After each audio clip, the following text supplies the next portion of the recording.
ఆమేన్.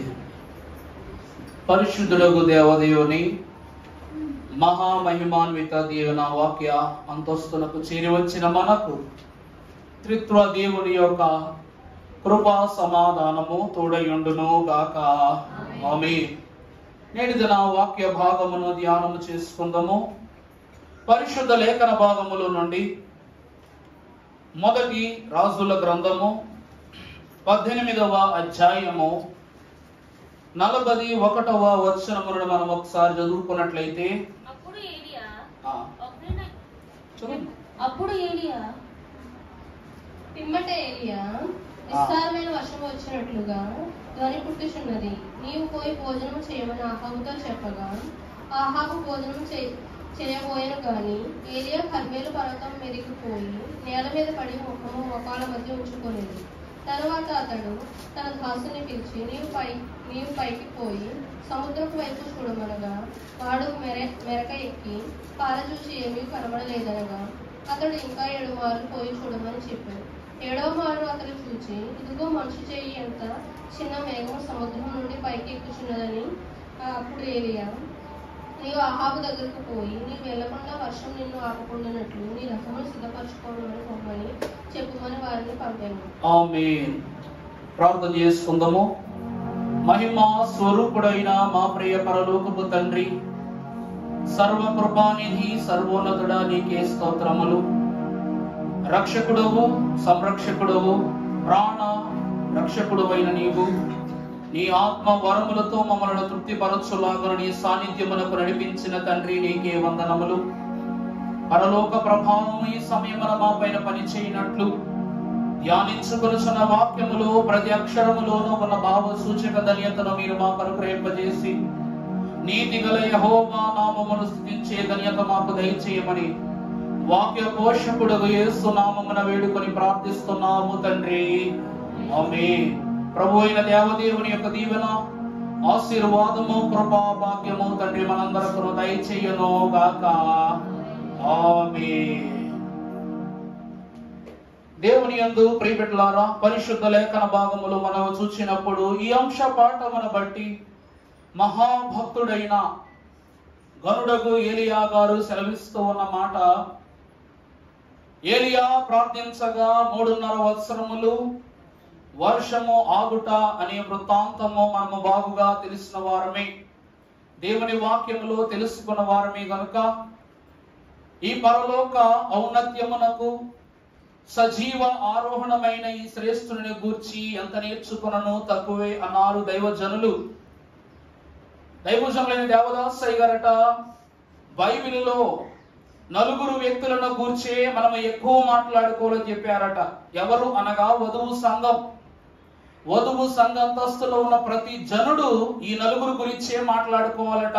ఆ 4లో మొదటి వాడు ఆదాము, 2వ వారు యేసు క్రీస్తు ప్రభువు, 3వ వ్యక్తి మోషే, 4వ వ్యక్తి ఏలియా. ఈ 4కి ఎందుకు ఇంత ప్రాముఖ్యత ఉన్నది అంటే, ఎవరికైనా ఆదరణ కూటములు ఉన్నప్పుడు లేక జ్ఞాపకార్థ కూడికలకు వెళ్ళినప్పుడు నేను తరచుగా చెప్పే ఒకే ఒక మాట ఏమిటనగా, ఆదాము గారికి బాల్యము లేదు. క్షమించండి, ఆదాము గారికి ఏమి లేదు? బాల్యము లేదు. కానీ ఆయనకి ఏ వయస్సు ఉంది? వృద్ధాప్య వయస్సు ఉన్నది.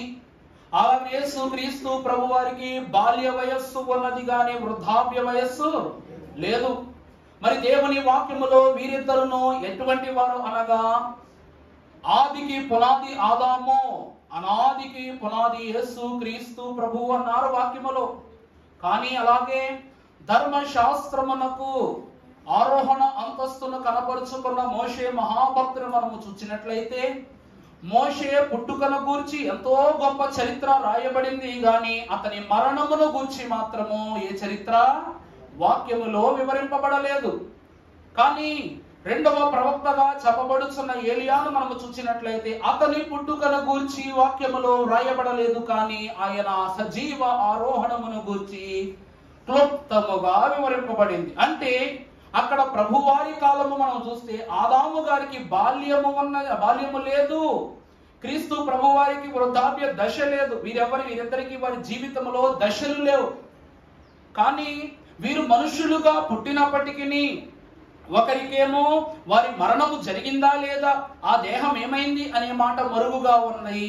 రెండవ వ్యక్తిని మనం చూచినట్లయితే ఏలియా గారి యొక్క జన్మము మరుగు, మరణము అనగా ఆరోహణము మనకు క్లుప్తంగా వివరించబడింది. అందుకే ఈ నలుగురు వ్యక్తులట సంఘారోహణమునకు సాధనములు అన్నారు, అనగా ఆరోహణ అంతస్తునకు ప్రాముఖ్య ఉదాహరణలు అన్నారు. వాక్యములో భక్తులు చెప్తారు, నగరునకై చెక్కిన మూల కంభముల వలె ఈ కన్యకలు ఉన్నారు అనే మాట మనకు వాక్యములో కనబడుతుంది. కన్యక అనే అంతస్తు కళంకము లేని అంతస్తును చూపిస్తూ ఉంది. అలాగుననే వీరి జీవిత నియమములు కూడా దైవ వాక్యమును బట్టి మనము చూస్తే ఈ నలుగురు ఆరోహణ అంతస్తునకు వెళ్ళబోవు సంగమునకు ఏమై ఉన్నారు అనగా మూల కంబములు అయి ఉన్నారు, అనగా స్తంభాలై ఉన్నారు అన్నది వాక్యము తెలియజేస్తూ ఉంది. ప్రభునందు ప్రియులారా, ఇక్కడ మనము చూసినప్పుడు అహాబు అనేటువంటి వ్యక్తి ఒక రాజుగా, యెజబేలు యొక్క భర్తగా, ఒకప్పటి దేవుని భక్తుడు, వివాహము తర్వాత అతి క్రూరమైన రాజుగా అతడు జీవిస్తూ బయలు ప్రవక్తలను ఏర్పరచుకుని తన భార్య ఆదేశానుసారముగా జీవిస్తున్న ఈ అహాబట ఏలియా కాలములో జరిగినటువంటి ఒక వృత్తాంతము, అనగా 3.5 సంవత్సరాల ఆకాశపు వాక్యలను అతడు ఏం చేశాడట, కట్టివేయుట అనే వృత్తాంతము మనకు వాక్యంలో కనబడింది.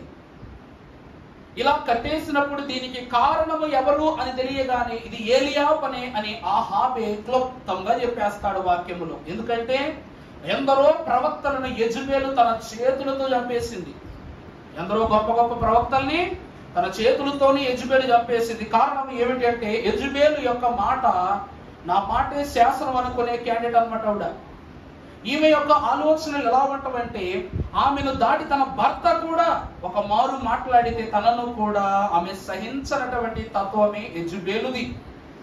ఈ యెజబేలు యొక్క రాణి యొక్క యజమానుడైన అహాబు తన భార్యను ఏలియా అవమానిస్తాడు. యెజబేలు, నీ భర్తను పాడు చేశావు, నువ్వు దేశాన్ని పాడు చేశావు, దేవుని మందిరాలను పాడు చేశావు, దేవుని జనాంగాన్ని పాడు చేశావు, దేవుని ప్రవక్తలను పాడు చేశావు, అందరినీ పాడు చేశావు. కాబట్టి నీకు కలుగబోవు పాప కలితమైనటువంటి దోషము మాట్లాడితే పోయేదో, లేక రక్తంతో శుద్ధి చేస్తే పోయేదో కాదు, నీ మరణము నరకమే అని ఏలియా మహాభక్తుడు ఆమెను గద్దించాడట.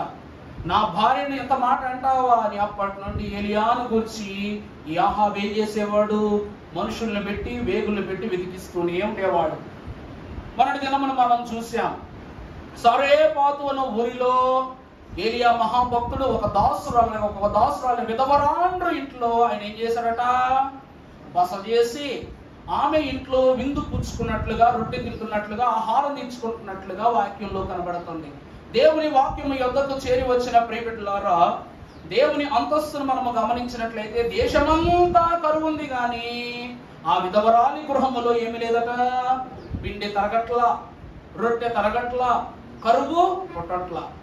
బేసిక్ గా విధవరాలంటే సమస్తము కోల్పోయినదని వాక్యంలో చూడొచ్చు. అందుకే దేవుడు ఏమంటాడు, విధవరాలు పక్షాన్ని నేను వ్యాజ్యమాడతాను అంటే సర్వము లేని వారు కనుక దేవుడే వారికి సర్వమై ఉన్నారు అన్నదే మాట. మరి అటువంటి విధవరాలికి ఆమె పూట గడవటమే కష్టం అనుకుంటే ఇక్కడ ఏలియా మహాభక్తుడు ఆమె గృహములో బస చేయుట, వారిద్దరికి ఆమె బిడ్డకి కాకుండా ఏలియాకు కూడా ఆమె రొట్టె సిద్ధం చేయుట గొప్ప ధన్యత. ఇక్కడ మనం చూసినట్లయితే ప్రియులారా, ఈ ఏలియా మహాభక్తుడు ఏం చేస్తున్నారంటే మరలా వర్షము రప్పించుటకు అతడు ప్రార్థించుటకు ముందు జన సమూహమును ఆ కర్మేలు పర్వతము యొద్దకు అతడు రప్పింపజేసి అతడు సమస్తమును లోపరుచుకున్న దేవుని యొక్క శక్తిని ప్రభావమును బయలు ప్రవక్తలకు చూపించున్నట్లు తడు దేవుని బలాన్ని చాటింపజేసిన తరువాత వర్షము రప్పించుటకు ముందు తన దాసుడైన వానితో అహాబునకు కబురు పంపించాడట. ఏమని, ఇదిగో ఏలియా రమ్మంటున్నారు, ప్రవక్త అయిన ఏలియా మిమ్మల్ని రమ్మంటున్నారు అనగా అహాబు అంటాడు, ఎందుకు రావాలా అంటే ఒక అద్భుతాన్ని చవి చూపించుటకు ఏలియా ఆ పురమునకు మిమ్మల్ని ఆహ్వానిస్తున్నారన్నారు. ఇక్కడ ఒకటే దైవ వాక్యమును బట్టి దైవ జనులు ఈ వాక్య వర్తమానమునకు పెట్టినటువంటి పేరు అహాబను నవాబునకు ఏలియా జవాబు. రాసుకునేవాడు రాసుకోడు పేరు. ఆహాబు అను నవాబునకు, నవాబు అంటే ఎవరు? నవాబ్ అంటే ఎవరు? సాహిబ్ గారు కాదండి బాబా. నవాబ్ అనగా రాజులు. ముస్లింస్ లో రాజుల కింద ఉంటారు, నవాబులు అంటారు. ఆ కాలంలో తానీకి షా, అక్బర్, సుల్తాన్ ఇలాంటి వాళ్ళందరూ ఎవరు? ఆ కాలపు నవాబులు. వాళ్ళందరూ గొప్ప గొప్ప రాజులు వాళ్ళు. ఈ ఆహాబు అను నవాబు అనగా, ఆహాబు ఎవరిక్కడ? రాజు. ఈ రాజు అయిన ఆహాబునకు ఏలియా ఏం చెప్పడానికి పిలుస్తున్నాడట? జవాబు చెప్పడానికి పిలుస్తున్నాడట. ఏమిటా జవాబు అనగా 43వ వచనం చదవండి. చదవండి. తన దాసుని పిలిచి వాడు మెరక ఎక్కి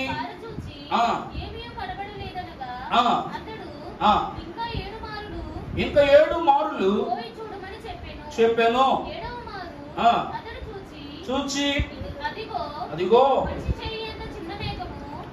సముద్రం నుండి పైకి ఎక్కుచున్నదని అప్పుడు ఏలియా నీవు ఆహాబు దగ్గరికి పోయి నీవు వెళ్ళకుండా వర్షం నిన్ను ఆపుకుంటున్నట్లు ఈ రథమును సిద్ధపరచుకొని పొమ్మని చెప్పమని వారిని పంపెను. చాలమ్మా. దేవుని యందు ప్రియబిడ్డలారా, మన మీకు సండే స్కూల్ అయిపోయింది, వెళ్ళిపోండి. ఉండేవాళ్ళు ఉంటే మీకు ఇంటికి వెళ్ళిపోండి. పర్లా, ఊరినట్లేదా? వాళ్ళు ఉంటారంటే ఉండండి, ఆలోచన చేయబాకండి. లేదు కూర్చుంటాం, వింటాం, మమ్మీ డాడీ ఏడా ఉన్నారంటే కూర్చోండి, ఏం ప్రాబ్లం లేదు. ఓకేనా? అది బాబు వాళ్ళకి వెళ్ళొచ్చు చూడండి, నా చూసే ప్రభావం సమాధానం నీకు మాట్లాడ. దేవుని ప్రియబిడ్డలారా, భక్తుడైన మోషే ఏలియా యొక్క జీవితంలో ఇది చాలా పరిశుద్ధమైన ఆశీర్వాదకరమైన ఘట్టమని చెప్పవచ్చు.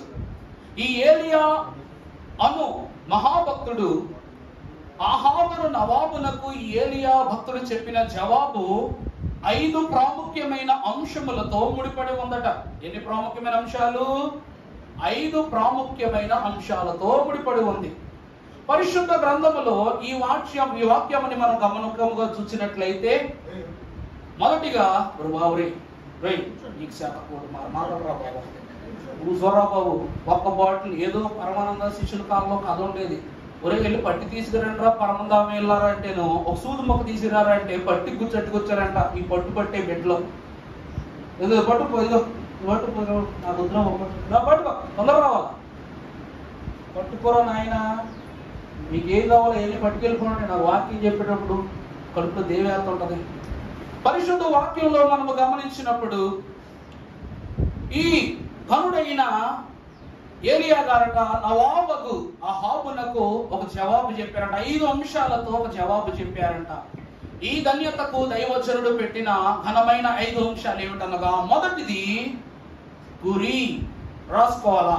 మొదటిది గురి, రెండవది గిరి, మూడవది పురి, నాలుగవది సిరి, 5వది సరి. అర్థమైందండి? మొదటిది ఏమిటట? గురి, రెండవది గిరి, మూడవది పురి, నాలుగవది సిరి, ఆఖరిది సరి.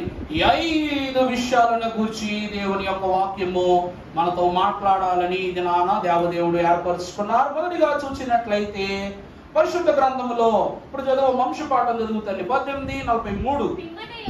పిమ్మట ఏలియా తన దాసుని పిలిచి నీవు పైకి పోయి సముద్రం వైపు చూడమనగా వాడు మెరక ఎక్కి చూచి ఏమీయూ కనబడలేదనగా అతడు ఇంకా 7 మార్లు పోయి చూడమని చెప్పాను. చాలండి. దేవునికి మహిమ. దేవుని యందు ప్రియబిడ్డలారా, మొదటిగా ఏమిటి అనగా గురి పెట్టి ప్రార్థిస్తూ ఉన్నాడు ఏలియా. గురి అనగా టార్గెట్. ఇక్కడ వర్షము నివారించుటకు ఏలియా ఒక మారు ప్రార్థించగానే వర్షం ఏమైపోయిందంట? ఆగిపోయిందట. కానీ తిరిగి రప్పించుటకు ఎన్నిసార్లు ప్రార్థన చేస్తున్నాడు? 7 సార్లు ప్రార్థన చేస్తున్నాడు. ఈరోజు మనం 7 మెట్ల ప్రార్థన జరిగించుకుంటున్నాం. ఎంత గొప్ప అంతస్తు అది. ఈ 7 మార్లు జరిగించుతున్నటువంటి ప్రార్థనలు మనం ఒకసారి చూసినట్లయితే, ఎందుకు 7 మార్లు ప్రార్థన అంతస్తు మనకు కలిగి ఉండాలి అనగా, పరిశుద్ధ పర్వతమైనటువంటి ఘనమైనటువంటి సినాయి మీదకు అడుగడుగునా దేవుని యొక్క స్మరణ చేస్తూ ఎక్కాడట మోషే గారు. ఎందుకనగా సినాయి పర్వతము అధిరోహించు ప్రతి ఒక్కరి మనసులో మంచి గాని చెడు గాని లోకము గాని పాపము గాని ఏ లోకహితమైన సాన్నిధ్యం ఉండకూడదు, మంచి సంగతులు ఉండకూడదు, కుటుంబం ఉండకూడదు, సొంత శారీరక ఆశలు ఉండకూడదు. ఒకటే ఉండాలి, ఆ ఆశే పరిశుద్ధత. అందుకే అడుగు అడుగునప్పుడుకు భక్తుడైన మోషే దేవునినే స్మరణ చేసుకుంటున్నాడట. అందుకే అయ్యగారు ఏమని రాశారండి? ఇంటి ధ్యానము చేయుచుండేనా ఈలోని భక్తి గట్టిబడునో కాలక్రమమునా. ఇంటి ధ్యానము వలన మీకు ఎట్టి నిందాయైన తొలగును. ఇంటి ధ్యానము వలన మీకు ఎట్టి కష్టమైన తొలగును. ఇంటి ధ్యానము వలన మీకు వట్టి మాట వట్టియగును. ఇంటి ధ్యానము వలన మీకు వట్టి మాట వట్టియగును. యేసునామ స్మరణ చేయండి, ప్రియులార క్రీస్తు యేసునామ స్మరణ చేయండి. ఎట్టి ధ్యానము వలన మీకు ఎట్టి కష్టములైనా తొలగుతాయి. ఎట్టి ధ్యానము వలన మీకు ఎట్టి నిందలైనా తొలగుతాయి. ఇట్టి ధ్యానము వలన వట్టి మాట ఏమైపోతుందట?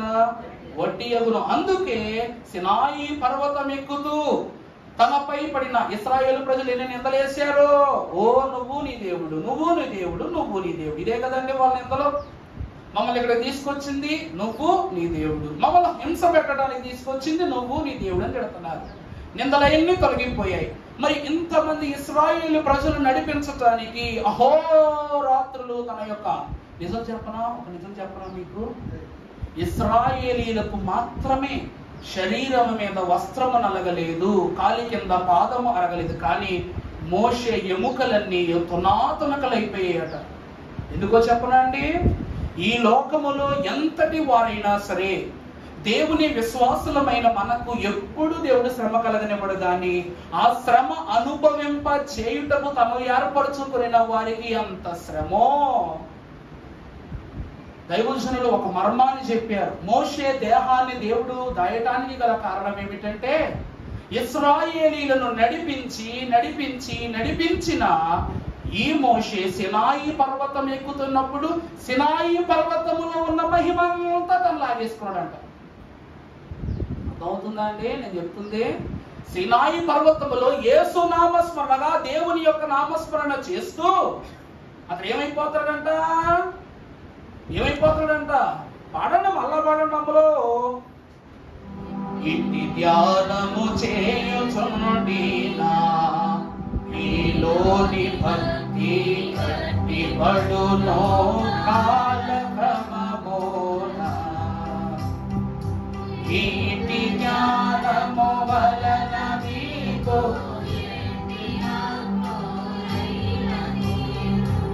ఇంటి జ్ఞానము వలన మీకు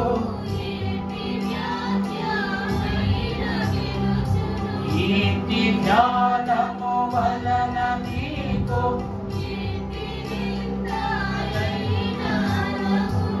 ఇంటి జ్ఞానము వలన మీకు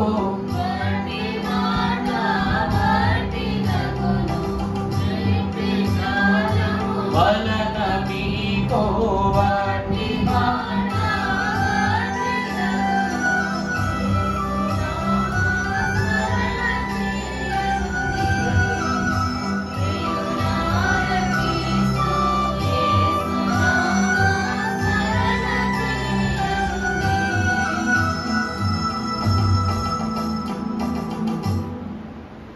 చూసారా?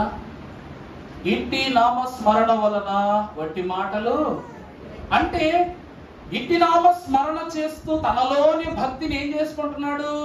గట్టి చేసుకుంటే ఎక్కేస్తున్నాడు. అంటే ఎక్కడ బలహీనుడు అయిపోయాడో మోషే సినాయి పర్వతం ఎక్కుట ప్రారంభించినది మొదలుకొని అడుగు అడుగు పటిష్టమైపోతుందట మోషేకు.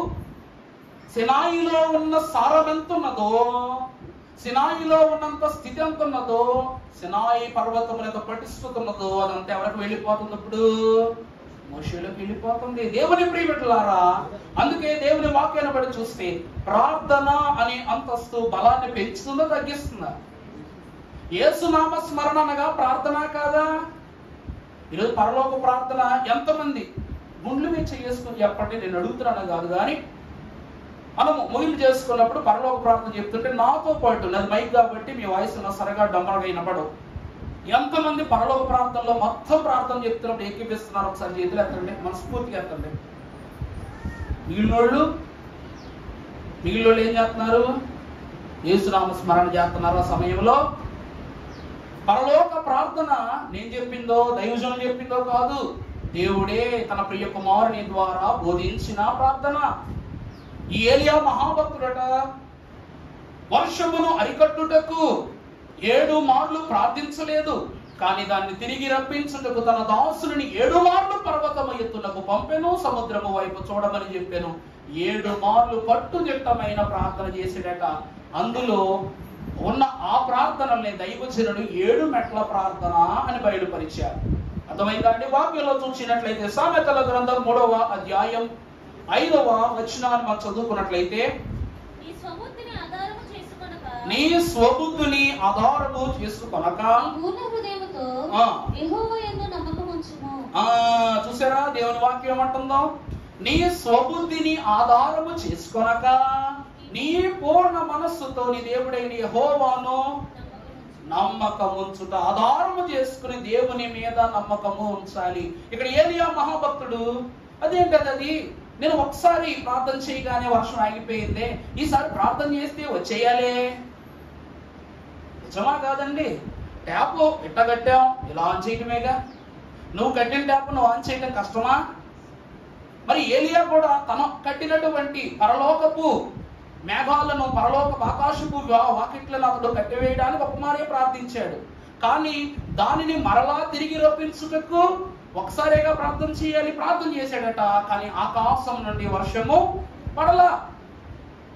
మొదటిసారి దేవుని మీద ఆధారపడి ప్రార్థన చేశాడో లేదో మనకు తెలియదు, కానీ రెండవ మారు 7 మార్లు మాత్రం ఎవరి మీద ఆధారపడి ప్రార్థన చేశాడట?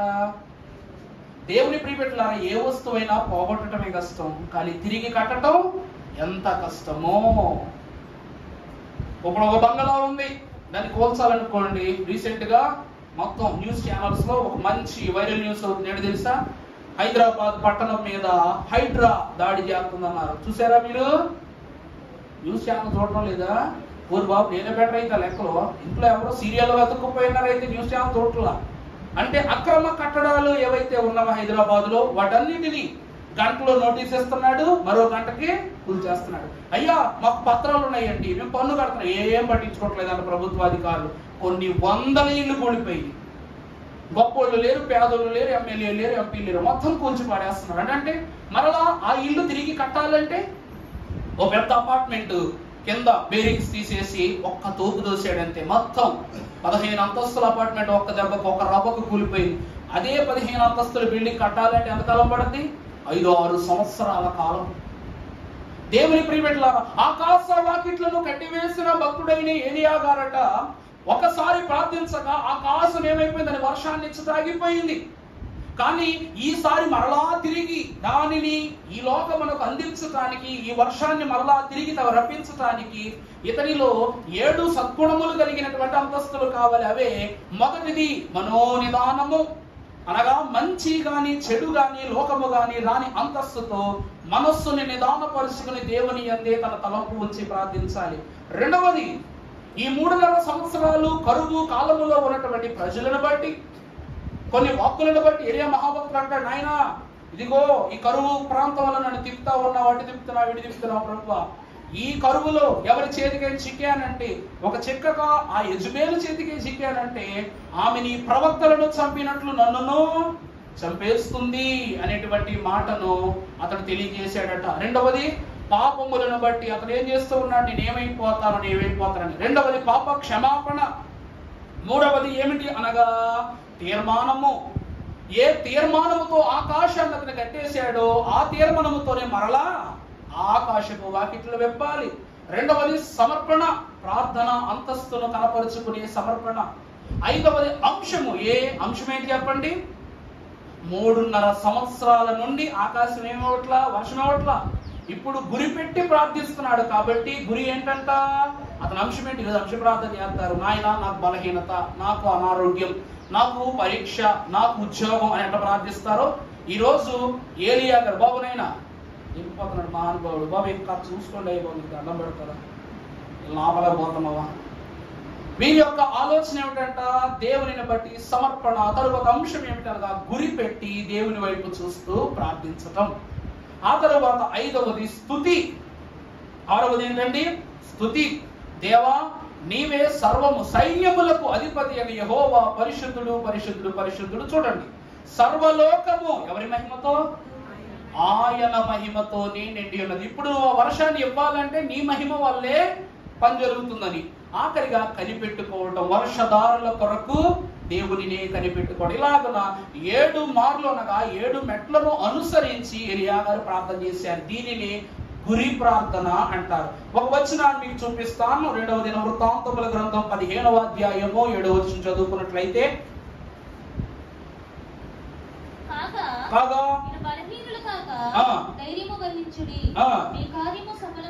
మీ కార్యము దేవుని ఒక వాక్యం ఏమంటారు చదువు మళ్ళా, కాగా ధైర్యము వహించుడి, మీరు బలహీనులు కాక ధైర్యము వహించుడి, మీ కార్యము. భక్తుడైన ఏలియా గారు 3.5 సంవత్సరాలు లోకము తనని ఏమి చేస్తుందో అని బలహీనుడయ్యాడట.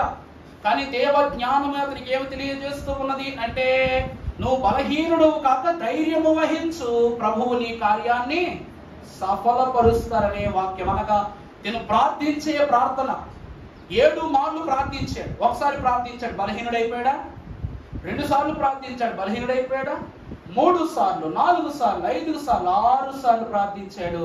ఇంకెన్నిసార్లు ప్రార్థించాలి అని బలహీనుడైపోయాడా? 7 మార్లు ప్రార్థించాడు, దేవుని వైపు చూచాడు. బలహీనుడు కాకుండా ధైర్యముగా ఉండి తన పనిని సఫలం చేసుకున్నాడా లేదా? చెప్పండమ్మా. భయపడరాదు క్రీస్తు విశ్వాసి, భయపడి దిగులు పడరాదు సుమి.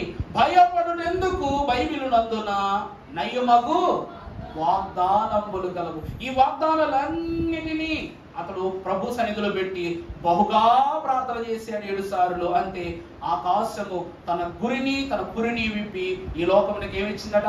వర్షాన్ని ఇచ్చిందట. మొదటి అంతస్తు గురి. అదే వాక్యాన్ని భక్తుడు ఫిలిప్పీ పత్రిక 3వ అధ్యాయం 14వ వచనంలో రాస్తున్నారు.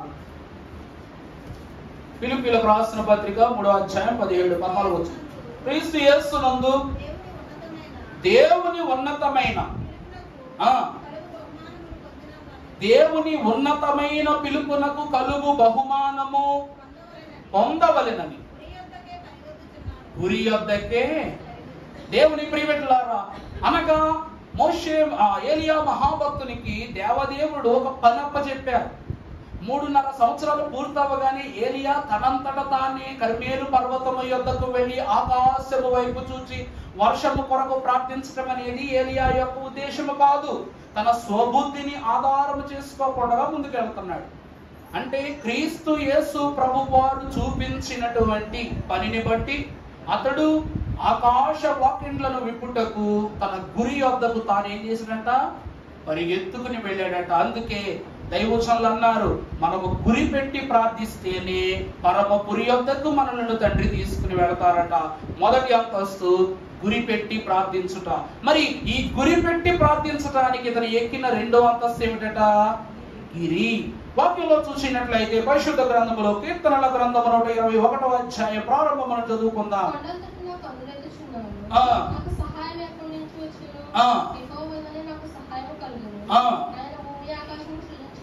చాలండి దేవుని ప్రియబిడ్డలారా. గిరి అనగా కొండ. ఏలియా మహాభక్తుడు కొండ యొద్దకు వెళ్ళి అక్కడ ఏం చేస్తున్నాడు? కొండల తట్టు నా కన్నులెత్తుచున్నాను, నాకు సహాయము ఎక్కడ నుండి వచ్చును? యెహోవా వలనే నాకు సహాయము కలుగును. కారణము ఆయన భూమి ఆకాశములను సృజించువాడు. ఆయన నా పాదము 7 మార్లు ప్రార్థించుచున్న ఏలియా యొక్క పదములో తేడా లేదు, విధములో తేడా లేదు, ఆలోచనలో తేడా లేదు, ప్రవర్తనలోనూ ఏమాత్రము తొట్టిల్లపాటు లేదు. కనుక భక్తుని యొక్క అంతస్తు చెప్తున్నారు, వినండి. ఇతడు కర్మేలు పర్వతం అనగా కర్మేలు తీర్మానములకు గుర్తు. అర్థమవుతుందండి? మీకు దేవుడు కావాలా, బయలు ప్రవక్త కావాలా? ఒకటే చెప్పండి నాకు, ఇద్దరు కాదు. అర్థమైందండి? అతను ఏమని అడుగుతున్నాడు? ఈ రోజు మంచి నీ తీర్మానమా, చెడు నీ తీర్మానమా, పాపము నీ తీర్మానమా, పరిశుద్ధత నీ తీర్మానమా, ఆత్మ నీ తీర్మానమా, లౌకికాత్మ నీ తీర్మానమా అన్నదే ఏలియా యొక్క ఉద్దేశం. ఆనాడు సినాయి పర్వతం ఎక్కిన మోషేకు యేసునామ స్మరణ తప్ప వేరే స్మరణ లేదు. అందుకే కింద ఇశ్రాయేలీయుల వారు తప్పు చేస్తున్నారనే విషయం దేవుడు చెప్పేంత వరకు మోషేకి తెలియదు. అంటే అంత మనోనిదానముతో ఉన్నాడు. దైవజనులు అన్నారు, మనోనిదానము గలవానికి మనోవిచారం ఉండదు అన్నారు. అర్థమైందండి? మనోనిదానం అంటే మనకేముండదు, మనోవిచారం ఉండదు. అందువలన అతని మనసులో విచారము లేదు కనుక దేవునితో మాట్లాడాడు, ముఖాముఖిగా చూచాడు, ముచ్చటించాడు. 40 రాత్రి పగలు దేవుడితోనే గడిపాడు. అప్పుడు దేవుడు చెప్తే తెలిసింది కింద, ఇదిగో నీ ప్రజలు చెడిపోయి ఉన్నారన్నమాట. ఏలియా కూడా ప్రార్థించేటప్పుడట తన యొక్క దాసుని పంపినప్పుడు మొదట ఇక లోక మాలిన్యం, ఆహాబు వస్తున్నాడా, ఆహాబు చెవన చేస్తాడా, యెజబెల్ ఏమన్నా అనుద్దా, ఈ మాటలన్నీ అతనికి అనవసరం. దేవుని యందే గురి చేశాడు గిరెక్కి. రెండవదిగా మనోనిదానము తర్వాత రెండవది ఏమిటి? పాపముల ఒప్పుదల అనగా పాప క్షమాపణ. ఇది ఎవరి వల్ల సాధ్యమంటే క్రీస్తు ప్రభువారిని బట్టి. ఒలీవ పర్వతము మీద ప్రభువారు మన కొరకు ఎన్నో ఎన్నో ఎన్నో ఎన్నో క్షమాపణ కలిగిన అంతస్తులను కనపరుచుకున్నారు. అర్థమవుతుందండి? ప్రభువారు ఒలీవ కొండెక్కి కల్వరి కొండెక్కి ప్రభువారు ఎంత శోధన పడ్డారంటే మన కొరకు, తండ్రి వీరేమి చేయించున్నారు ఎరుగురు కనుక క్షమించమని. అంటే పాప క్షమాపణ కల్వరి పర్వతం పైన మనకు జరిగింది. మూడవది తీర్మానము, ఏలియా మహాభక్తుడు, దేవుడా బయలా. నాలుగవది సమర్పణ అనే మెట్లోనికి వస్తే మోరియా పర్వతము మీద భక్తుడైన అబ్రహాము గారు ఏం చేశారట? తన కుమారుడిని దేవునికి అర్పణించుటకు కత్తి ఎత్తినప్పుడు, అబ్రహామా ఆగు అని దేవుడు తన యొక్క గొప్ప సమర్పణకు మెచ్చి ఆశీర్వాదమును దీవెనలు భాగ్యంగా ఇచ్చుట. ఇక ఐదవది అంశ ప్రార్థన, ఒలీవ కొండ. ప్రతి దినము దేవాలయములో బోధ పూర్తి చేసుకున్న ప్రభువు సాయంకాల సమయం ఒలీవ కొండకు వెళ్లి మన కొరకు మోకాళ్ళు ఎన్నో ప్రార్థనలను సంఘమును గుర్తు చేశారు. ఇక ఆరవది స్తుతి. భక్తుడైన నోవహు గారు జల ప్రళయము తరువాత చేరుకున్న పర్వతము అరారాతు. ఆ పర్వతం యొక్క కొన యొద్దకు అతడు చేర్చబడి మొట్టమొదటిగా బలిపీఠాన్ని గట్టి దిగిటెక్కని చేసిన బలిపీఠాన్ని గట్టి దేవునికి స్తుతి చేశాడట. సైన్యములకు అధిపతి యెహోవా పరిశుద్ధుడని స్తుతి చేశాడట. ఇక ఆఖరిది కనిపెట్టుట. కనిపెట్టుట అనే అంతస్తు మనకి ఎక్కడ కలిగిందంటే రూపాంతర పర్వతము మీద. యేసుక్రీస్తు ప్రభువారును కనిపెట్టుకుని ఉన్నారు గనుక మోషే ఏలియాలు కూడా వారికి ఏమయ్యారట? కనబడ్డారు. అర్థమవుతుందమ్మా? చూస్తారండి, నిజమేనా? చూతరేటమ్మా, నిజమా కాదా? అంటే ఎంతో మంది శిష్యులు దేవుని యొక్క సమూహములో ఉన్నా 12 మంది శిష్యులలో భక్తులైనటువంటి పేతురు గారికి, యోహాను గారికి ఇంత అంతస్తు దేవుడు ఇవ్వటానికి గల కారణం ఏమిటంటే వీరు ఎప్పుడూ యేసుక్రీస్తు ప్రభువును కనిపెట్టుకునే ఉండేవారట. అందుకే ప్రభువును ఆయనను చూసిన అంతయు ప్రభువునే చూస్తున్నారు కనుక వారి దృష్టి మారింది, వారి ఆలోచన మారిపోయింది కనుక మోషే ఏలియాల యొక్క అంతస్తు వారి యొక్క కనుల ముందు కనపరచుట దేవుని భాగ్యం. దేవుని ప్రియబిడ్డలారా, కొండెక్కి ప్రార్థించటం అంటే ఈరోజు బైబిల్ మిషన్ వారు సన్నిధి కొండెక్కి ప్రార్థన చేస్తారట. దైవజనులు సూది కొండెక్కి ప్రార్థన చేస్తే మనం ఏ కొండెక్కి చేయాలి? సన్నిధి కొండ. అందుకే ఈ సన్నిధి పర్వతము మీద ఉన్న మనకు దేవుడి వాక్యం సెలవిస్తుంది, కొండల తట్టు నా కన్నులు ఎత్తుచున్నాను నాకు సహాయము. అంటే నీ ప్రార్థన ఎంత గొప్పగా ఉండాలంటే కొండల తట్టు దాటి నీ ప్రార్థన దేవుని సాన్నిధ్యములకి చేరాలి. అంటే మోషే ఏలియా గారి ప్రార్థన కొండల తట్టు ఆయన కన్నులు ఎత్తబడెను, సహాయము కొరకు యెహోవా వైపే ఆయన యెహోరాత్రులు అతడు నేత్రములు కావలి కాచుచుండెను. దేవుని వైపే తన గురి ఉంచెను, గిరి ఎక్కెను అనే మాటను భక్తులు సెలవిస్తున్నారు. రెండవది, మొదటిది గురి, రెండవది గిరి, మూడవది ఉరి. పరిశుద్ధ వాక్యములో మనము చూసినట్లయితే భక్తుడు గనుడైన దేవదేవుడు అంశపాఠంలోకి వస్తే 36వ వచనం చదవండి. 18వ అధ్యాయం 36వ వచనం. అర్పించే సమయమున ప్రవక్త ఏలియా దగ్గరకు వచ్చి ఇలాగ ప్రార్థన చేసినాను. యెహోవా అబ్రహాము, ఇస్సాకు, ఇశ్రాయేలు దేవా, ఇశ్రాయేలు మధ్య నీవు దేవుడవై ఉన్నావని, ఇశ్రాయేలీయుల మధ్య నీవు దేవుడవై ఉన్నావని, నేను నీ సేవకుడనై ఉన్నానని, ఈ కార్యములన్నీ నీ సెలవు చేత చేసిదివని. అమ్మా రెండవ రాజులు మొదటి రాజులు 18:36 కదా. 37 వచనం చదవండి. యెహోవా నా ప్రార్థన ఆలకించుము, యెహోవా నా ప్రార్థన ఆలకించుము, యెహోవావయ్యున్న నీవే దేవుడవై ఉన్నావని, నీవు వారి హృదయములను నీ జనులకు తెలియనట్లుగా నా ప్రార్థన. దేవుని ప్రియబిడ్డలారా, ఒక ప్రవక్తకు అసలు అవసరమే లేదు దేవా నా ప్రార్థన ఆలకించను. ఎందుకంటే ప్రవక్తల ప్రార్థనలో ఆత్మ బలం ఉన్నది అన్నారు దేవుని. ఎందుకంటే ప్రవక్త అనగా శుద్ధి కలిగిన వారు, ప్రవక్త అనగా ప్రభువుతో మాట్లాడువారు, ప్రవక్త అనగా ప్రభువుకు ప్రార్థన నైవేద్యమును సమర్పించు వారై ఉన్నారు గనుక వారు ప్రభువా నా ప్రార్థన ఆలకించు అని అడగనక్కల. కానీ ఏలియా గారు ఆయన రోషములోను, ఆయన అంతస్తును, ఆయన తగ్గింపును ఎంత బాగా చూపిస్తున్నారు చూసారా. ఏలియా వంటి ప్రవక్త ఏది చేసినా ఆమోదమే దేవుడికి. ఎందుకంటే ఎప్పుడు మెప్పు కోసము ఏలియా ప్రార్థన చేయలేదు, దేవుని యొక్క ఒప్పు కోసము మాత్రమే ప్రార్థన చేశాడు. అటువంటి ఈ ఏలియా గారు ఏమని ప్రార్థిస్తున్నారంటే, అబ్రహాము దేవుడా, ఇస్సాకు దేవుడా, యాకోబు దేవుడా, ఇశ్రాయేలు ప్రజల దేవుడవైన నీవు నా ప్రార్థన, ఇప్పుడు నీవు నా దేవుడవై నా ప్రార్థన ఆలకించు. నీ జనుల యొక్క ఆలోచనలను, పద్ధతులను, విధులను, విధానములను నీ త్రట్టు తిప్పునట్లు నువ్వేం చెయ్యి, నా ప్రార్థన ఆలకించు. దీనిని పురి అంటారు. పురి అనగా తొందరపాటు, ఆసక్తి. ఇంకా బాగా చెప్పాలంటే ఆసక్తితో ప్రార్థన చేయుట. వాక్యంలో ఒక మాట చూపిస్తా. యోబు గ్రంథం 42వ అధ్యాయము 8వ వచనం మనం ఒకసారి చదువుకుందాము. 7 ఎడ్లను 7 పొట్టేళ్లను మీరు తీసుకుని పోయి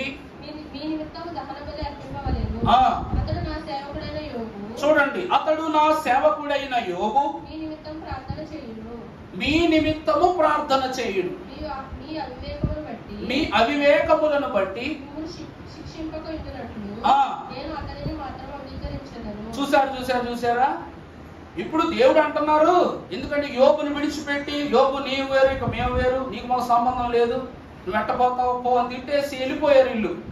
దారిలోట దేవుని యొక్క ప్రత్యక్షత, దేవుని యొక్క వాక్కు వీళ్ళకి గుండెల్లో భయాన్ని కలిగించగలని అంటున్నారు. ప్రభు అంటున్నారు, మీరు 7 పొట్టేళ్లను 7 ఎడ్లను తీసుకుని వెళ్ళి ఈ యొక్క యోబు దగ్గరికి వెళ్ళి అక్కడ దహన బలి అర్పించి ఈ యొక్క యోబుని మీ కొరకు ప్రార్థన చేయమని చెప్పండి.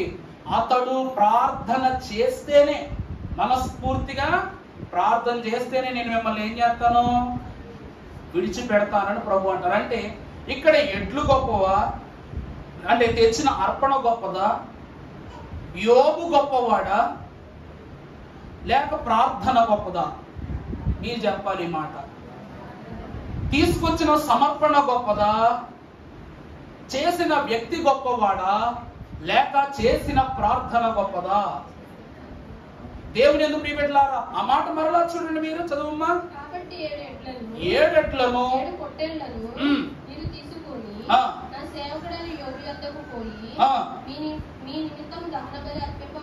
చాలండి. ఇక్కడ మొదటి మాట ఏమిటంటే, నా సన్నిహితుడును నా సేవకుడైన యోబు దగ్గరికి అర్పణ పట్టుకెళ్ళి అక్కడ దహన బలి అర్పించండి. తర్వాత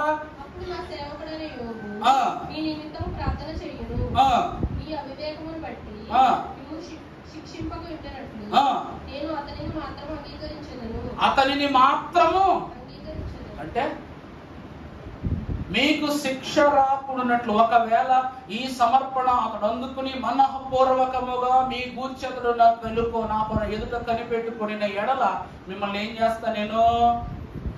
చేస్తాను శిక్షించకుండా విడిచిపెడతాను. అంటే ప్రార్థన ద్వారా సమస్తము సాధ్యమే. మనం అనుకోవచ్చు, అయ్యా ఎంతటి గొప్ప ఏరియా అండి, మనం ఏ పాటోళ్ళు అండి, ఆయన రోషం ఏ పాటిదండి, మనం ఏ పాటోళ్ళు అండి, ఆయన గొప్పోడు, బయలు దేవతలు హతమార్చు నిమిత్తము, బయలు ప్రవక్తలకు బుద్ధి చెప్పడానికి నిమిత్తము ఆయన చేసిన ప్రార్థన మనం చేయగలమండి అంటే, దేవుని వాక్యములో యాకోబు మహాభక్తుడు పత్రిక పాటలో రాస్తున్నారు 5వ అధ్యాయం 17వ వచనంలో, ఏలియా మన వంటి స్వభావము గల మనుషుడే.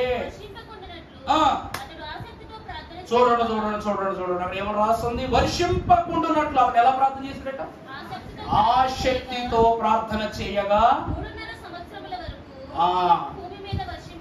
చాలండి దేవుని ప్రియబిడ్డలారా, ఇందాక చెప్పాను కదా, ఏలియా మహాభక్తుడు ప్రార్థన చేసినప్పుడు ఎలా చేశాడు? ఒక దెబ్బకి ఆకాశము తన వాకిట్లను మూసివేసినట్ట. అతడు ఆసక్తితో ప్రార్థన చేశాడు గనక వాకిట్లు మూయబడ్డాయి.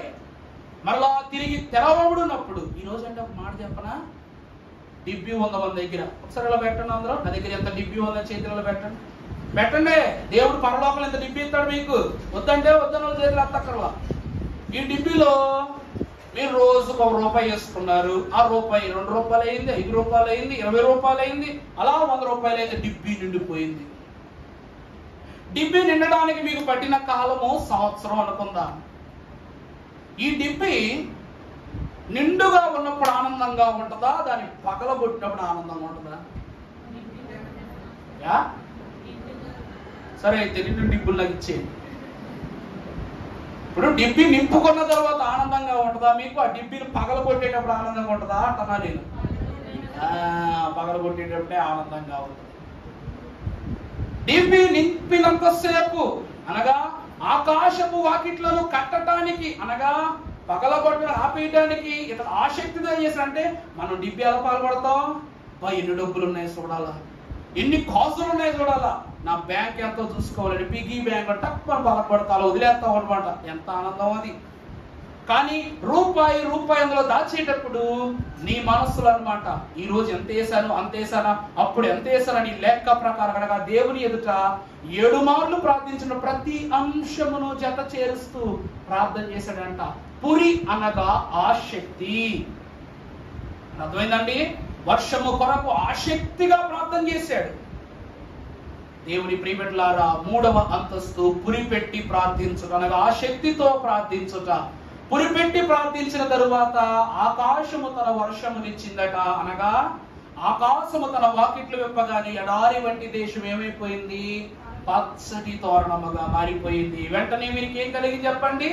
సిరి సంపదలు కలిగాయట. వాక్యములో చూద్దాం. ఫిలిప్పీ పత్రిక 4వ అధ్యాయము 19వ వచనం మనం చదువుకున్నట్లయితే, కాగా దేవుడు తన ఐశ్వర్యము చొప్పున దేవుని యొక్క మహాఘనమైన కృపను బట్టి, క్రీస్తు యేసును బట్టి, దేవుని యొక్క ఐశ్వర్యముతో ఈ లోకములను పరలోకములు మన ప్రతి అవసరాన్ని ప్రభు ఏం చేస్తారట? దేవుని ప్రియబిడ్డలారా, అయ్యగారు రాశారు, ఆకాశమునకు పన్ను లేదు, వర్షమునకు పన్ను లేదు, గాలికి పన్ను లేదు, భూమికి పన్ను లేదు, కానీ మానవ జీవితమునందు దేవుడు స్థిరపరిచిన వాటికే పన్ను లేనప్పుడు ఈ లోకములో పాపాన్ని బట్టి సంపాదించుకునే వాటికి ఎన్ని పన్నులో అన్నారు. అందుకే మానవుడట దేవుడిచ్చిన జీవితాన్ని ఎలా బ్రతకలేకపోతున్నాడంటే, ఆనందకరమైనది మన బ్రతుకెంతో ఆశ్చర్యకరమైనది,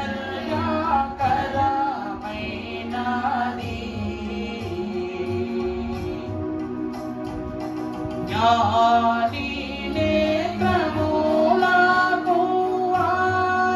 అనుగానితర మానవుని నేత్రాల కానకే కొండోనో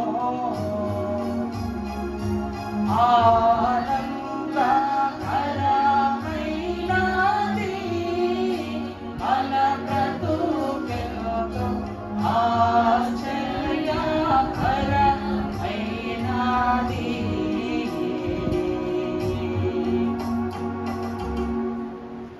బ్రతుకు ఆనందకరమైన బ్రతుకు. లోకములో పాపమనే పన్ను ప్రభావము వలనట ఈ ఆనందకరమైన బ్రతుకును ఆశ్చర్యకరంగా చూడలేకపోతున్నాం, అద్భుతకరమైన బ్రతుకుగా బ్రతకలేకపోతున్నాం, ఉపయోగకరమైన జీవితముగా భావించలేకపోతున్నాం. మరి ఇంకెందుకు? అందువలన ఈ జీవితాన్ని ఎలా చూడాలంటే జ్ఞాని నేత్రములకు ఆనం గాని ఇతర మానవుని నేత్రములకు అదెప్పటికీ కానకెట్లుండును అన్నారు. దేవుని ప్రియబిడ్డలారా, అంతయు మనదే కదా, క్రీస్తు ఇచ్చినది అంతయు మనదే కదా, అంతయు మన కొరకు మన ప్రభువు ఆర్జించి ఉన్నాడు, సొంతమని భావించుడి. చూసారా అంత ఘనత మనకి? ఇదంతా ప్రభు ఇచ్చిందే. మనమే ఏం చేసామంట? రాళ్ళు పాతామంట వెళ్ళి. ఒకప్పుడు పెద్దల్లో ఏం చేసేవారు? దున్నేవానిదే. నువ్వెంత మెట్టుకు దున్నగలవో అంతా నీ పొలమే, నువ్వెంత మట్టుకు దున్నలేవో అంతా ఆ వరకునే నీ పొలం. ఒకడు 10 ఎకరాలు దున్నగలిగే సామర్థ్యము గలవాడైతే 10 ఎకరాలు తను దున్నుకోగలడు. 1 ఎకరమే శక్తి ఉంటే 1 ఎకరమే. కానీ ఈ రోజట దున్నినా దున్నకపోయినా నా లేకపోయినా ఏం చేస్తున్నావు? దాన్ని ఉంచితే ఉంచుకుంటున్నాం, పండిస్తే పండిస్తున్నాం, అమ్మితే అమ్మేస్తున్నాం. అందుకేట ఈ లోకములో కాని వాటికి విలువ పెరిగిపోయింది, ఉన్న వాటికి విలువ తగ్గిపోయింది. దేవుని వాక్యం సెలవిస్తూ ఉంది, అట్టి వారిగా జీవిస్తున్న మనకు దేవుని వాక్యం అంటూ ఉంది 3.5 సంవత్సరాలు కరువే. దేశ సంపదతో ఆనాటి వరకు బ్రతికిన వారు 3.5 సంవత్సరాలు అనగా ఆకాశ సిరియగు వర్షము ఎప్పుడైతే, గొప్ప మాట చెప్పమంటారా, వర్షాన్ని ఆకాశపు వజ్రాలు అంటారు. తెలుసా మీకు ఈ మాట అండి? తెలుసా మీకు ఈ మాట? ఒక మహాకవి రాశాడు ఈ మాట. వర్షమట ఆకాశపు వజ్రమట. మీరందుకే సముద్రంలో వర్షం పడుతున్నప్పుడు ఆల్చెంప నోరు తెరిచి చూస్తే అందులో వర్షపు చుక్క పడగానే ఆ చెంప తన యొక్క నోటిని మూసి సముద్ర దిగంతకంలోనికి వెళ్ళదు ఎలా మారిపోద్దట? వృక్షంగా మారిపోద్దట. ఈ ఆకాశపు నక్షత్రములుగాను ఆకాశపు వజ్రాలుగాను నేల మీద పడుతున్నటువంటి విలువైన వర్షపు చినుకులు నేలను బంగారములా మారుస్తాయట. అనగా సారవంతమైన పంటనిస్తూ, అనగా అప్పటి వరకు 3.5 సంవత్సరాలు కరువు చూచిన వారు వారి సంపదలో 1 వంతు కూడా వారిని ఏం చేయలేకపోయింది, వారి ఆకలి తీర్చలేకపోయింది, దాహం తీర్చలేకపోయింది. ఎప్పుడు ఆ శక్తి గల ప్రార్థన ఈ యొక్క ఏలియా గారు చేశారు, 7వ మారు ప్రార్థన చేసినప్పుడు సముద్రము గుండా ఒక హస్తము ఆ యొక్క దేశము మీదకు తన చెయ్యి చాపుతూ వచ్చినప్పుడు ఆ చేతి యొక్క శక్తి ప్రభావము నుండి ఆకాశ వర్షము వర్షంపగా దేశమంతయు మరలా పచ్చటి తోరణముగా దేవుడు మార్చేశాడు. అందుకే చదువమ్మా మాట చదివింది వినిపి. కాగా దేవుడు మన ఐశ్వర్యము చొప్పున క్రీస్తు యేసునందు మహిమలో మన ప్రతి అవసరాన్ని తీరుస్తాడట. మరొక మాట సామెతల గ్రంథం 10వ అధ్యాయం 22వ వచనం మనం ఒకసారి చదువుకున్నట్లయితే, సొలొమోను మహాజ్ఞాని యెహోవా ఆశీర్వాదము చాలు, దేవునికి మహిమ కలుగును గాక. ఈ రోజు ఐశ్వర్యము అనగా దేవుడి ఇచ్చే ఆశీర్వాదమే. అందుకేగా మీరు పాడతారు, ఆశీర్వాదం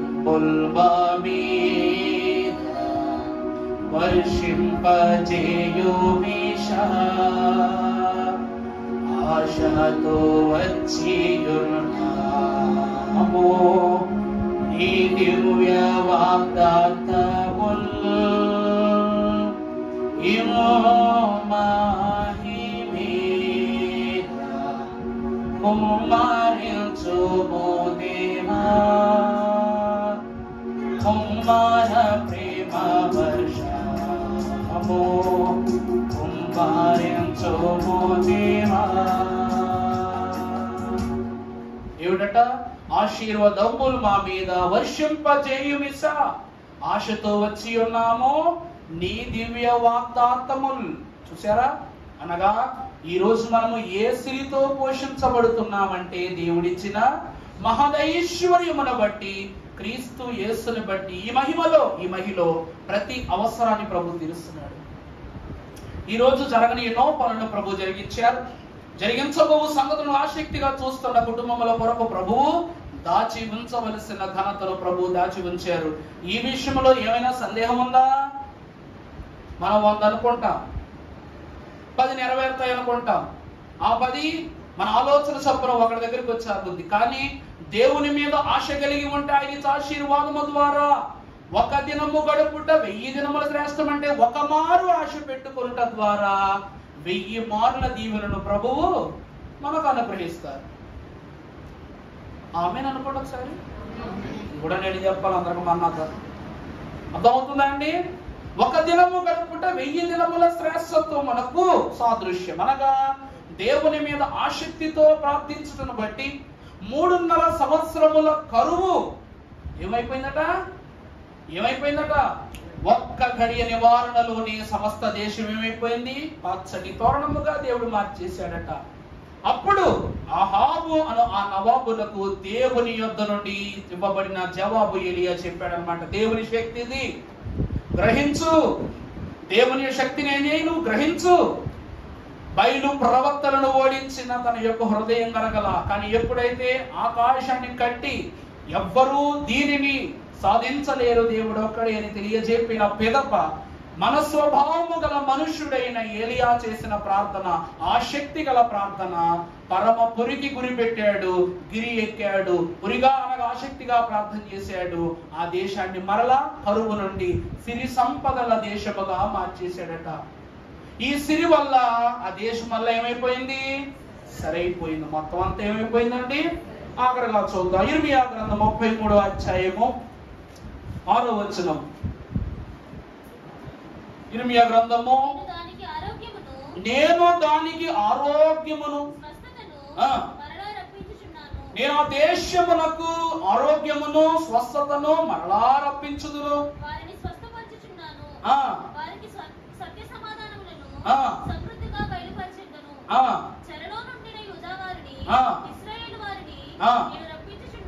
చాలమ్మా. దేవుడు ఏం చేశారంట? సరి చేశారట. 3.5 సంవత్సరాలు బయలు బయలు బయలు బయలు బయలు అన్నది ఏమైపోయిందట? మైలైపోయిందట. ఏమైపోయిందండి? బయలు అన్నమాట ఇశ్రాయేలు ప్రజలకు ఏమైపోయింది? మైలైపోయిందట. ఇప్పుడు దేవుడు ఆ మైలు నుండి తప్పించి హొయిలో హొయిలు అన్నట్లుగా వారి జీవితం ఏమైపోయిందట? ఘనతలోని కనుక వారు కోల్పోయిన దానిని రప్పించాను, వారి కరువును తప్పించాను, అనారోగ్యవంతులను మరలా స్వస్థపరిచాను, లేని ఐశ్వర్యమును పుట్టించాను, చెరలో ఉన్న వారిని బయట వేసి వారిని సురక్షితముగా నా పరిశుద్ధ హస్తాలతో వారిని ఏం చేశా? కాపాడుకున్న దేవుని వాక్యం సెలవిస్తూ ఉంది. దేవుని ప్రియబిడ్డలారా, ఇక్కడ విలాప వాక్యాల గ్రంథం ఎంతమంది చదివారు ఒకసారి చెయ్యొద్దండి. విలాప వాక్యాలు చదువుతున్నప్పుడు ఎవరికైనా ఏడుపు వచ్చిందా?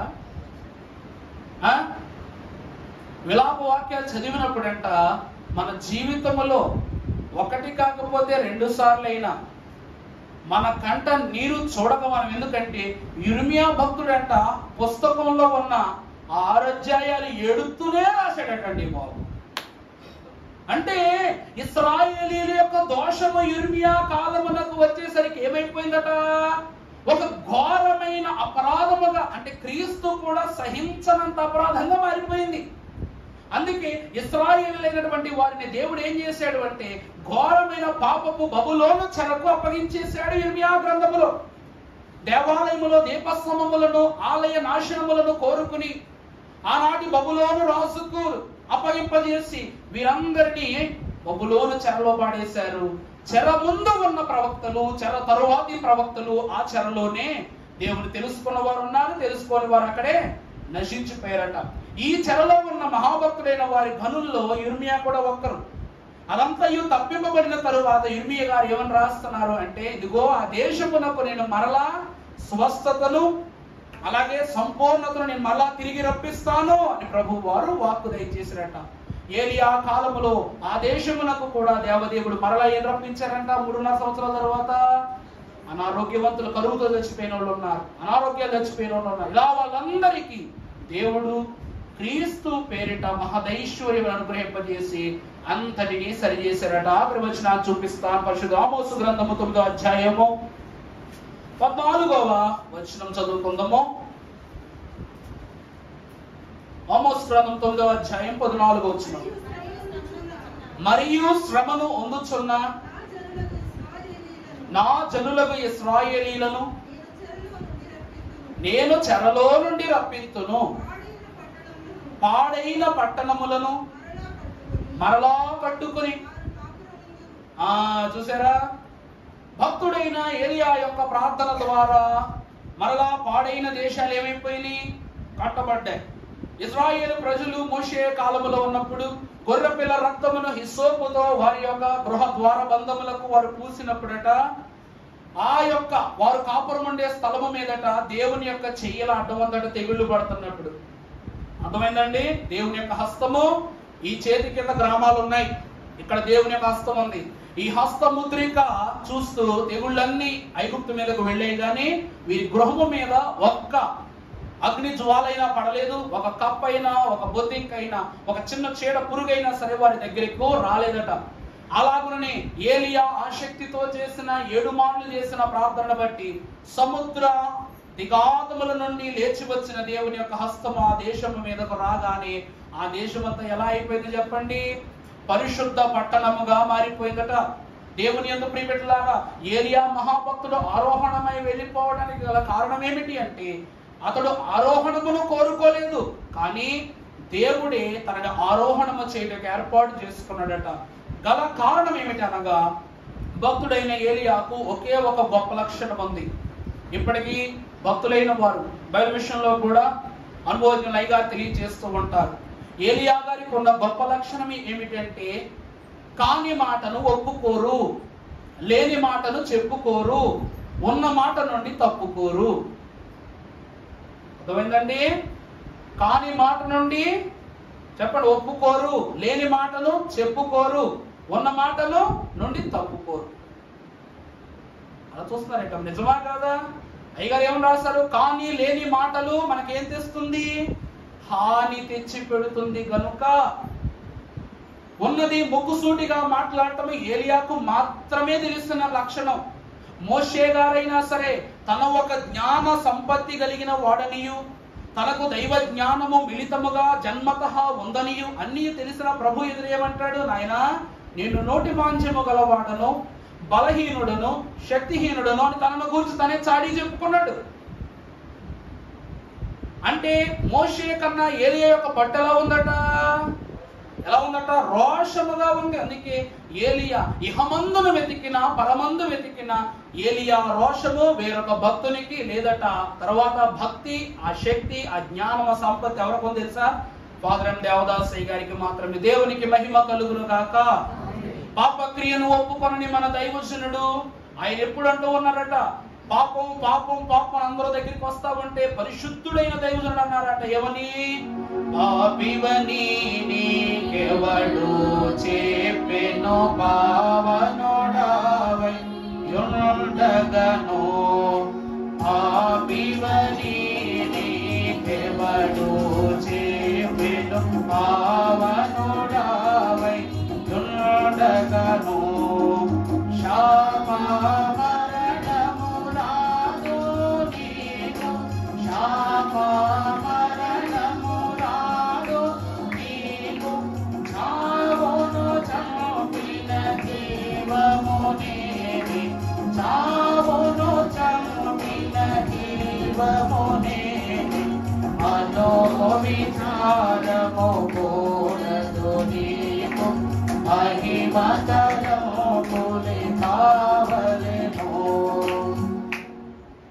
శాప మరణము రాదు నీకు, కారణము పాపివని నీకెవరు చెప్పెను.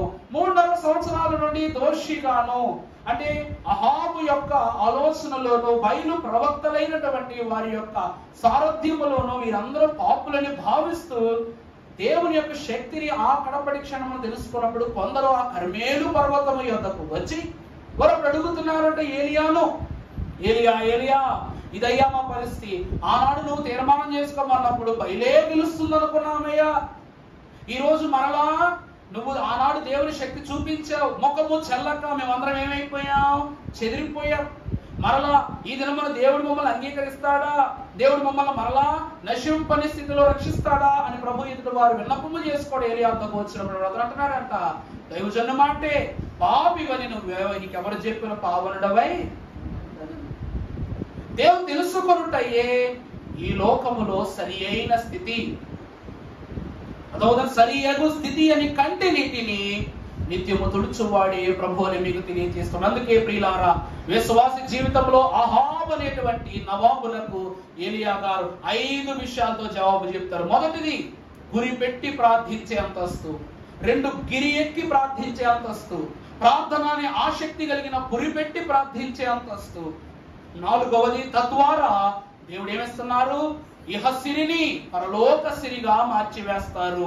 5వదిగా దేవదేవుడు సమస్తమును సరి చేస్తారన్నమాట. అంతయు మనదే కదా. దేవుడు సరి చేశాడంటే ఈ లోకంలో అంతా ఏమైపోద్ది?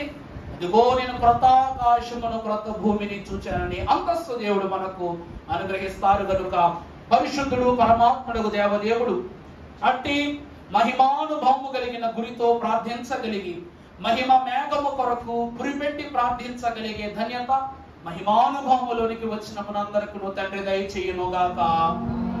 పరిశుద్ధుడా, స్తోత్రములు నీకే వందనములు. సర్వకృపానిధిని సర్వోన్నతుడైన నీవు మీ దాసులను నిలువబెట్టుకుని చెప్పిన వాక్య వర్తమానమును బట్టి గురిగల సంఘముగా బైబిల్ మిషన్ను స్థాపించి అలాగునే తండ్రి సన్నిధిని గిరి ఎక్కింపజేసి తండ్రి ప్రార్థన అనే పురితో మమ్మల్ని నిత్యము పరిశుద్ధపరచి సమస్తమును తండ్రి పరలోక ఐశ్వర్యముతో సిరి సంపదలను మాకు అనుగ్రహింపజేసి మా యలోక మాలిన్యములన్నీ తొలగింపజేసి సరిచేయించున్న స్వామి, ఈ దినమున మా ఈ బలిలో తండ్రి ఈ మా ప్రార్థనని విజ్ఞాపనను అందుకొని దీవించి అందరినీ ఆకర్షించి మహిమ పొందమని పరమా పవిత్రత పావన దీవెన కారకుడును పరలోక నిత్య రక్షణ జనకుడై మమ్మలను రక్షించు యేసు నామములు మిక్కిలి వినయముగా ప్రతిబలాడి వేడుకొనుచున్నాము తండ్రి. ఆమేన్. ప్రభు దీవించి ఆశీర్వదించి ఆయన మహిమ పొందును గాక. ఆమేన్. మరణాత.